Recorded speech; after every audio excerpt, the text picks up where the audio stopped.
We are masters of living in the end. It's what we do best in life actually. If you know about the law, then you should know that life is not linear. It is all frozen images at the same time, and we go to the next image based on our state. So when you wake up in the morning and go to your kitchen, you in your room, you in the kitchen, and you on the beach in Hawaii are equally possible from the 4D perspective. The only reason why you end up in the kitchen is that you know you're going there, you believe it, and you live at the end of it.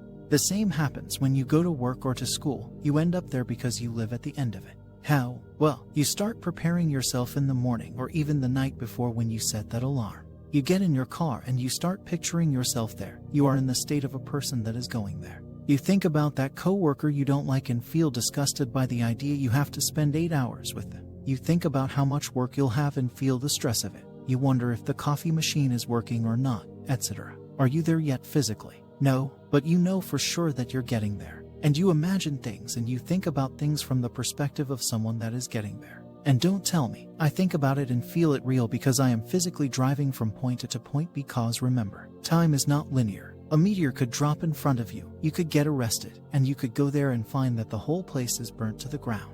But it doesn't happen because you in your mind are going there. When you are hungry and order a pizza, don't you live at the end of it coming and go do other things? Or do you keep browsing Uber Eats ordering the same pizza over and over? You might brush this off and say these are things that are sure to happen because we were involved in them physically, and not outcomes that we don't logically see happening. Worry not, I got you covered. Now, I have a question for girls mostly. Have you ever turned into an FBI agent checking and looking for any possible sign of cheating? Checking every like and comment on your man's profiles and knowing every friend's entire circle and life history. You did that. Why? Because you decided something is happening, and you acted upon it. All your thoughts became in line with that event and kept digging and digging, creating it out of nowhere until it happened. You told your friends how you were sure it was happening. You might have even cried for it beforehand.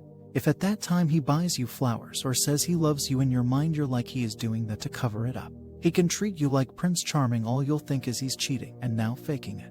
That is a pro level of living in the end and ignoring the 3D, ladies. Doesn't it feel real when you start picturing busting him and get all angry about it while it's all in your head? And then when it ends up happening, we go like, ha, I knew it, sixth sense. It's not sixth sense and we didn't know it in advance, we created it. While doing those searches and being so sure he's cheating. Was it happening? Did we see it in our 3D as a material fact? No. Did we believe it? Oh yes. Did we feel delusional and lying to ourselves? No, we actually felt smart. Now, when you live your normal day-to-day life and someone says something bad is going to happen to you, be it a spiritualist, astrology, or even a stupid phone app that gives predictions based on an algorithm, don't we start picturing it? Don't we start preparing for it? Don't we start feeling terrible already? At that time, your 3D might be showing you the most amazing life ever. Yet you don't feel delusional or lying to yourself as you picture the horrible outcome that you decided to believe in.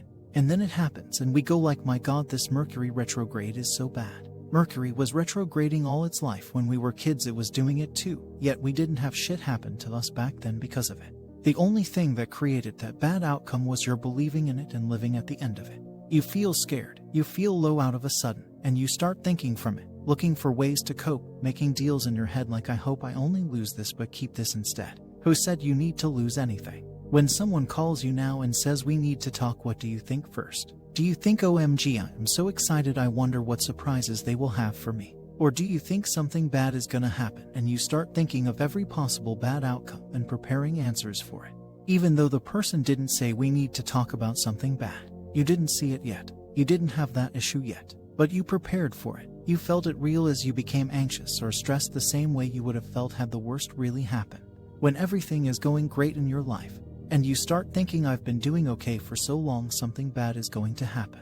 And you embody that state, and it happens, and you say the famous, I knew it. It was only you living at the end of the bad outcome. There are countless examples of this. With every bad event, people will often say, I knew it. I had a feeling. I was sure it will happen. And bad things keep happening effortlessly in our lives in the most amazing and creative ways. Now tell me, did we do sats for them to happen? Did we affirm 1,000,000 times? Did we question them and say, no, my husband loves me, there is no way? Or how come I don't see it now? It cannot be real if I don't see it. Now I am in a happy relationship. How can I possibly picture or believe things will go badly? It makes no sense for me to have a great job and think as if I'll get in trouble and get fired. How can I live at the end of being the victim that won't get that promotion? There is no logical way I worked so hard for it cannot go to the other employee. Do you wonder what scene I should imagine? Should I imagine the breakup straight away or just a fight? Is it better to say damn I'm screwed or this won't work? Should I feel scared or should I start crying and call my friends and tell them already? Maybe I should already start watching videos on how to cope so when it happens it won't hurt so much. We don't question details. We do it so easily and so effortlessly.